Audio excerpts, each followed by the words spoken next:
This is the first of the 2 weeks on understanding and achieving with ADHD the healthy life, healthy mind part.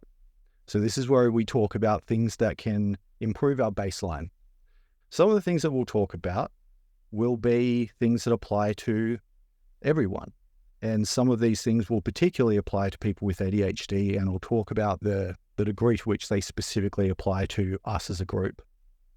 So we'll go through today exercise, diet, spending time in nature, and we'll talk about sleep because that tends to be, a pretty common issue for people with ADHD in particular.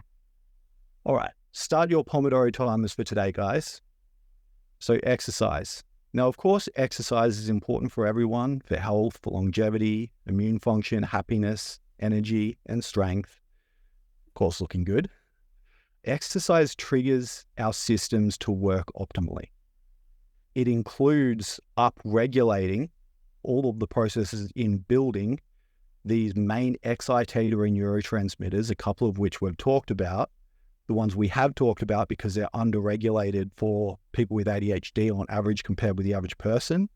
They're norepinephrine, related to focusing and funneling out what's in the environment and really getting nailed down to one particular thing. And dopamine, which gives us a sense of reward and pleasure. Like the spike in dopamine that we get will correlate for us with the feeling we have that we've accomplished something when we have. And because we tend to get less of it than the average person for the same kind of perceived accomplishment for ourselves, it's a good idea to do whatever we can to keep that at a good level.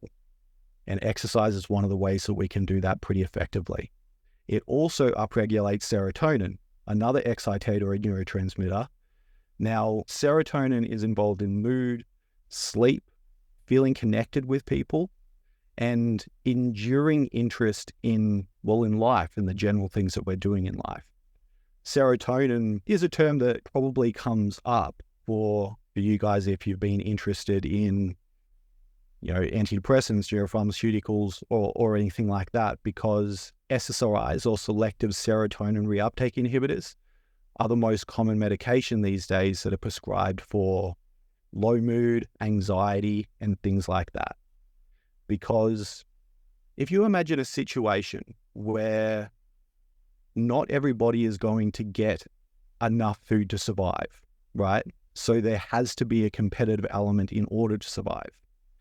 Someone who has high serotonin in that environment, where they would tend to feel connected, feel trusting and everything like that, to not put themselves above others, to live in a harmonious society that can be harmonious, they would be disadvantaged in a situation where resources are scarce like that, because they would likely get duped by other people. It also leads to, when serotonin's lower, that we have that higher kind of startle reflex and stuff like that I was talking about related to trauma last time, where we tend to take things more seriously as a threat. And in that kind of situation, it would make sense to do so. But upregulating serotonin does lead to more meaningful connections with people and overall enjoying our life and feeling like we're part of something. So all these three things, all of these three neurotransmitters, they get upregulated when we do exercise. So there's been research specifically for people with ADHD to show that doing at least 30 minutes of high intensity we are talking about high intensity, not just like a moderate kind of walk, but high intensity cardio exercise can then lead to a 2-hour window thereafter where we are able to focus, able to get ourselves spurred on to do the things that we need to do more easily than we would otherwise. Exercise doesn't have to be quote unquote exercise. Many of us will kind of get the idea in mind at some point that the exercise has to be a chore, it has to be boring, it has to be sitting on a treadmill in the gym or something like that, that we may have associations that aren't so great with it.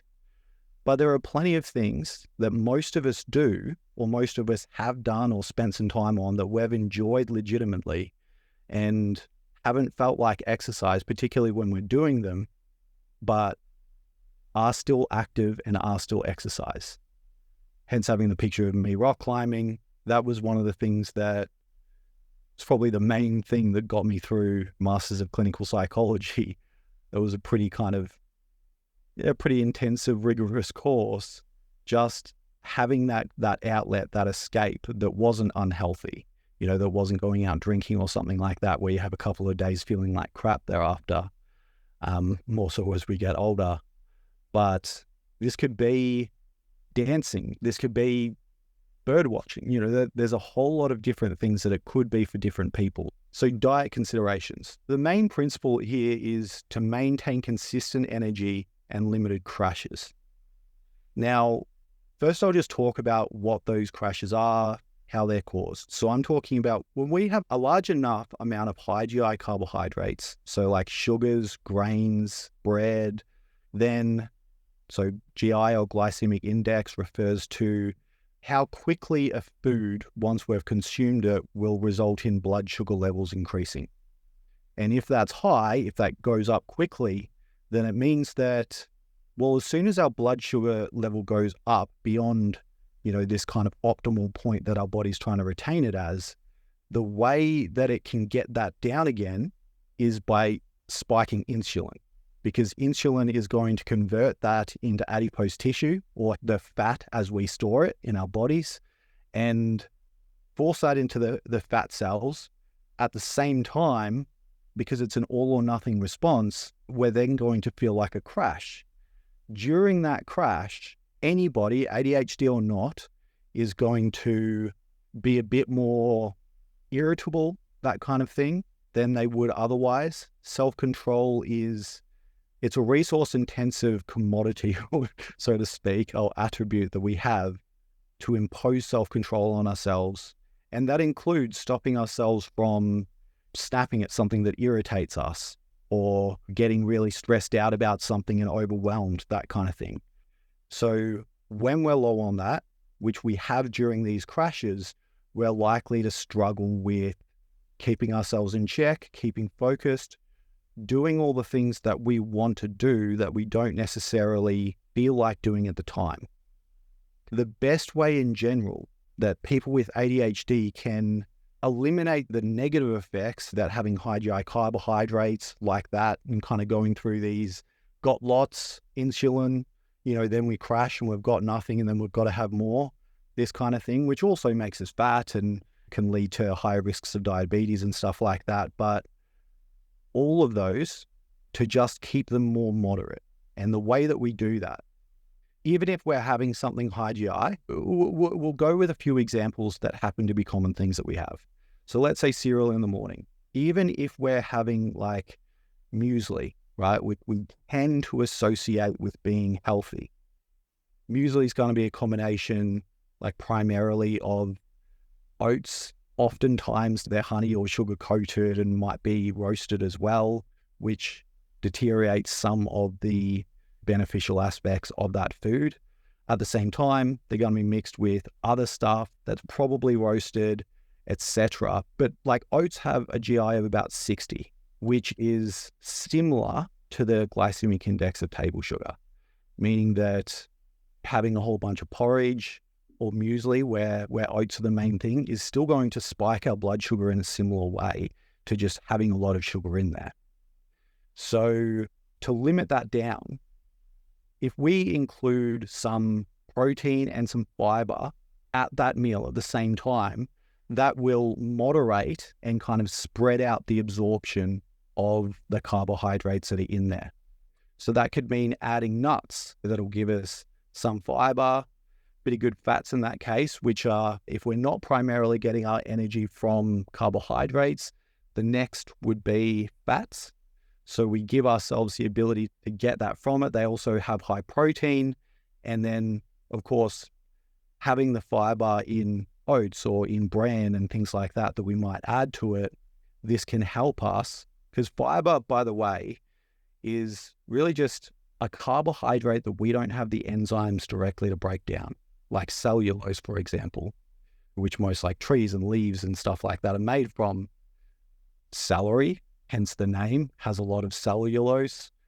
these kind of leafy greens and stuff like that tend to have a lot of fiber that we can benefit from when we want to kind of moderate and keep down the spike of carbohydrates and therefore insulin. At the same time, if we're having a sandwich, no problem with that in general, but the bread in the sandwich is going to have quite a high glycemic index as well and could spike our blood sugar. If we're just having Vegemite sandwiches or, toast for breakfast or something like that, then that could easily spike our blood sugar, leading to less consistent focus over that day. While instead, if we were to have a sandwich, but we're kind of piling on protein-based and fiber-filled things, leafy greens, some sort of protein source, that kind of thing, then we will improve that situation and we will end up having less times where we feel overwhelmed or feel stressed, hangry, this kind of thing. The feeling that we get before we eat, which, like, we describe ourselves as, I can be sometimes, if you describe yourself as a person who gets hangry, like angry when you're feeling hungry, this kind of diet change can also improve that. Now, I'm not a huge fan of crash diets, and I'll explain why, but as in quite restrictive diets. But when it comes to known labeled diets that are out there today, the one that's been studied positively for ADHD is the keto diet, where people dramatically reduce the amount of carbohydrates that they're having so that they're primarily getting their energy from good fats and they've got plenty of protein and stuff like that. That tends to, it's been shown to be useful for people with ADHD when it comes to just keeping that kind of moderate focus throughout the day. Crash diets and restrictive diets in general, the main reason why I'm not a fan of them, apart from the kind of, the pressure that it puts on our body potentially when we're going through very restrictive diets, the restrictive nature of it means that it's taking a lot of self-control just to retain it. And evidence shows that when people engage in these kind of diets, whether it's keto or no sugar or anything like that that's highly restrictive, we tend to go through cycles of do it for a while, then don't do it, and potentially lose track of that, potentially get back into it, but it doesn't tend to be a consistently retained thing. And that's where we go back to the point that I made about exercise, which is that we want to make the changes, any kind of positive changes, healthy changes for ourselves, as pleasant, as enjoyable as possible, so that ultimately it's easier to make into a routine and to retain it as such because we don't feel some kind of aversiveness. So rather than to go full on to the keto diet, the main thing I would suggest is to do some moderate level of that, to take the wisdom out of the fact that reducing carbohydrates, and particularly high GI carbohydrates, can be useful for people with ADHD. And instead of jumping into a full-on restrictive diet, to just make some changes that don't take the enjoyment out of eating and don't make it too hard to keep on going with. So low carb, mainly from fruits and vegetables and not from sugar or too many grains. And we might think like a fruit or banana or an apple or something like that. Like, that's sweet. It's got to have a high GI. And look, relative to vegetables, particularly leafy greens and stuff like that, it does. But the average glycemic index of an apple is about 35. And I'm saying about, and I'm saying average, because the ripeness of an apple, just like other fruits, will lead to a variation in the glycemic index. The more ripe, the higher the glycemic index. But, compared with any grains or anything like that, even oats, even quinoa, even rice, it will spike our blood sugar less by having something sweet like an apple or something like that. The exception, of course, is if you juice it. Because if you juice a fruit, then you're kind of getting rid of most of the fiber and retaining most of the sugar. So you're kind of switching around that ratio a bit. But having these things can be a good way of getting sweetness into our diet without actually having these damaging effects from too much carbohydrate spiking. So it means to limit sugars and breads, even whole grain breads. They're a bit better, but they're not that much better. They do have some other retained nutrients, but they are still high in GI. Cereal, even muesli, as I was saying, pasta, rice, etc. And to get more energy from the fats, the seeds, nuts, meat, and things like some raw olive oil and stuff like that. Depending on the stage of sleep that we get roused out of, it can have a pretty big effect on how ready to wake up and how focused we feel when we do actually wake up. So we kind of go through this phase throughout the night, or this occurs a number of times depending on how the quality of sleep is that we get that night, between about 3 and 6. A full cycle of that is we go from the waking state, then pretty much immediately we go all the way down into what's called the third and fourth stage of sleep when it comes to EEG ratings and looking at muscle tension and the amount of activity that's going on in the brain, the frequency of that. And we come up to we're almost awake, then a little bit down, and then we spend a time in REM, rapid eye movement sleep, where we're actually dreaming, although interestingly nightmares actually occur during the third and fourth stage of sleep. But we spend that time in REM and then rinse and repeat.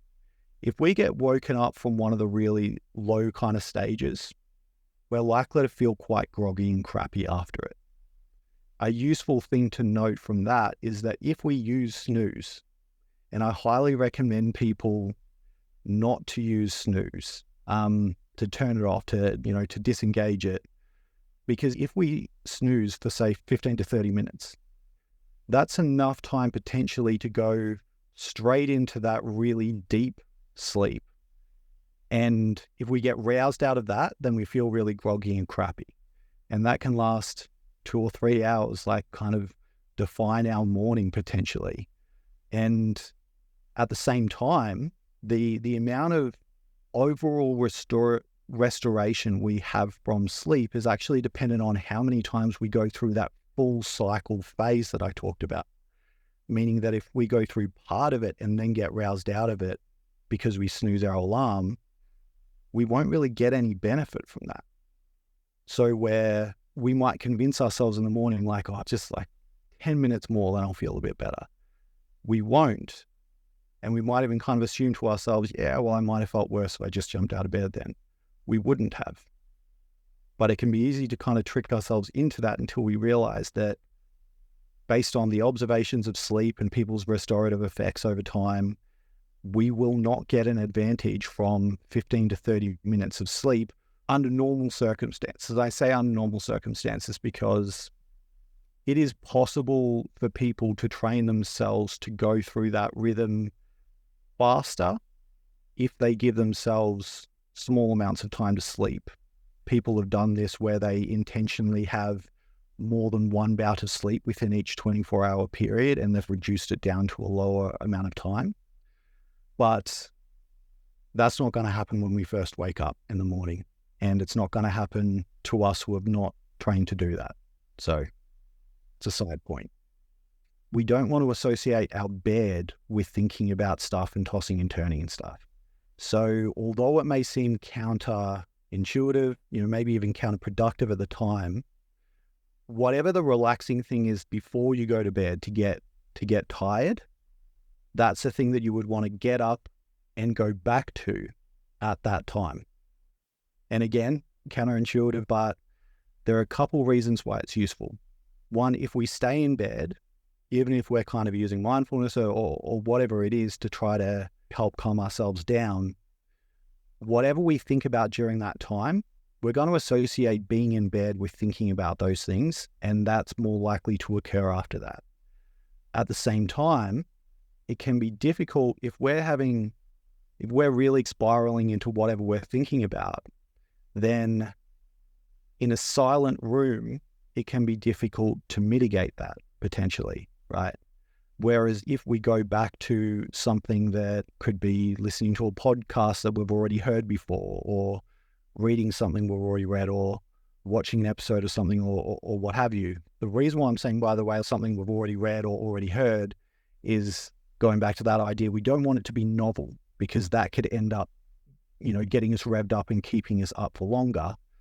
Going to something that we've enjoyed before but is not novel because we experienced it before can be a good move.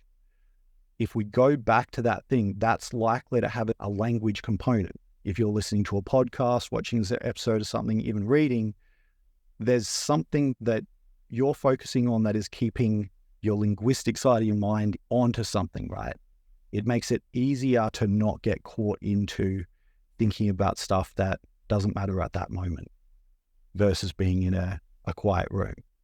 And then the idea would be then we kind of not looking at the clock while we're doing those things. We just do that with the idea that eventually we'll get tired. Eventually we'll get sleepy, where sleepiness is like, talk about it as being like a wave that we experience, like, oh, I could go to sleep right now. That's what we want to catch. And then we want to kind of go to bed at that time. If we're really into the mode of tossing, turning, thinking about stuff before that, we may have to repeat that a couple of times. But ultimately, that will end up being the quickest and most effective way to get to sleep regularly. It may not be the most effective way to knock ourselves out at that time, but it'll be the most effective way to get ourselves into that routine so that we don't spend too much time tossing and turning in the future. It was not something that I had thought about until I researched this stuff, actually. And actually, that note of don't look at clocks, that was one of the few things before I ever even considered studying psychology that somebody who had mentioned to me that I should try. And it was really helpful because I would very readily kind of jump into, I look at the time and then my mind's like, how many hours does that mean I'm going to sleep? And therefore, how crap is tomorrow going to be? All of these kind of negative things that will end up getting my mind more revved up instead of less.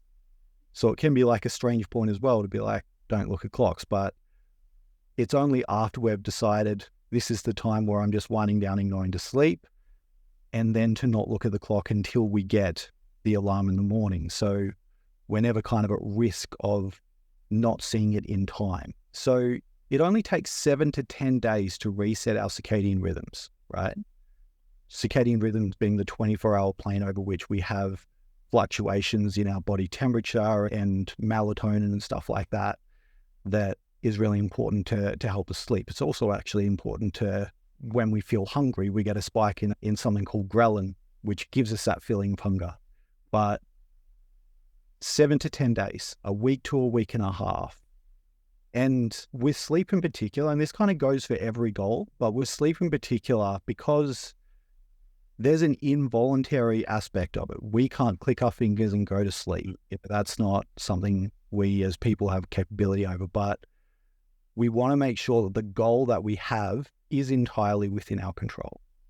So the goal could be that you mentioned playing video games. So if that's what you normally do before you wind down, then you'd be like, right, my goal could be to cease playing video games at a certain time, say at least 5 of the days over the next week or something like that, where you might you would like it to be every day, but you're kind of keeping it down to something that you're confident that you can do. And the idea would be that you don't stress beyond that point. Like if the regime is such that like, yep, shut off my computer, I'll do something relaxing and I won't look at the clocks. That's the thing you have control over. That's the thing that should be the goal, even if that doesn't lead to getting to sleep. And that might be hard if you do those things and you're still finding it difficult to go to sleep. But you got to remember that that's like, it's part of the process to reshaping it a bit. And you remind yourself during those times, no, I've nailed the goal. I've done this thing. And it's not to see whether it's going to work after 1 day or 2 days. It's to see whether it's going to work after a week and a half. So we just want to kind of take the pressure off the stuff that we don't have control over. Now, one thing that I'll say is I did make the distinction in the video between the different forms of insomnia, where we've got initial insomnia, middle insomnia, and terminal insomnia. Not the best name, I think, on the last one, but terminal insomnia being that we wake up at some point in the night, but we don't get back to sleep until the morning.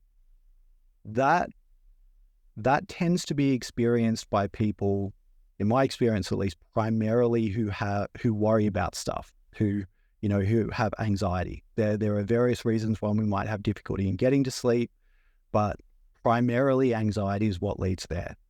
And if somebody were to come and see me and they were having that issue where they're kind of waking up, not getting back to sleep, I'd be ascertaining what it is that's stressing them out in general, their ideas around sleep and whether that could be a factor, as I was just mentioning. But I'd also be setting up a way for them to address some of the worries that they have. And by that, I mean, when I say worry, I mean thinking about things in a cyclic way in the future that might happen that might be bad. And oftentimes when we're worried about stuff, these will be things that we feel that we should do something in order to mitigate, right? So there are positive and negative beliefs that we have about worrying itself. So the negative would be like, well, this is messing with my sleep. This is not ideal. I don't feel good when I do it. The positive would generally be, this is how I will be prepared. This is how I'll not get into a situation that I'm unprepared for because I've not thought about it. And that's a legitimate thing that we do get from proactively thinking about the future. But we do want to make the distinction. Well, one, we want to make the distinction of when we do it, where we intentionally choose daytime and we even schedule it in, make a time to actually do it. And the next thing is that we want to be able to quickly go off with the list of things that we're potentially concerned about and be like, can I do anything now? And this might be like, say, somebody you've got to chase up in 2 weeks and you've already emailed them. And that could be, well, I'm going to set an alarm for a week and a half away to either just kind of get rid of that if they have already returned the email, but if they haven't, to follow up.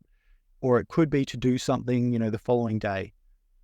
Whatever it happens to be, and this may relate to both legal stuff and farming and investment kind of stuff, to sit down with a pen and paper for an amount of time that you choose, ideally daily. Wouldn't necessarily have to be forever, but it would be ideal to do it daily, at least initially, somewhere between 10 and 30 minutes, depending on what you feel would be enough time so that you would feel that it's complete, that task of going through, what am I concerned about? What can I do now proactively? And to basically proactively think about the future, however much time. So I've done it with people who choose half an hour, who choose 15 minutes, who choose 10, whatever would do it for you. And then once you're doing that as a regular thing, when you're awake during the night or you're thinking about stuff, to remind yourself that, no, I'm going to be doing that, at another time. I've got a plan for this. Whatever idea that you come up with, that it's like, I've got to remember this. I can't forget this idea in case I don't follow it up later. To be like, no, I will have that time and I will come up with it if it's going to be a useful idea. If you're interested, that comes from a therapeutic mode called metacognitive therapy. Basically the cognitive therapy or cognitive being thinking styles therapy around that. Yes, CBT. Metacognitive therapy could be thought of as a particular kind of CBT where the formulations are primarily about just stepping back one and being like, all right, so what are these beliefs and ideas about the symptom itself, rather than the direct CBT approach to generalized anxiety or worrying about stuff would be like, okay, so I worry about stuff because they feel threatening and I should deal with how I feel about the threat itself rather than how do I feel about the fact that I'm worrying.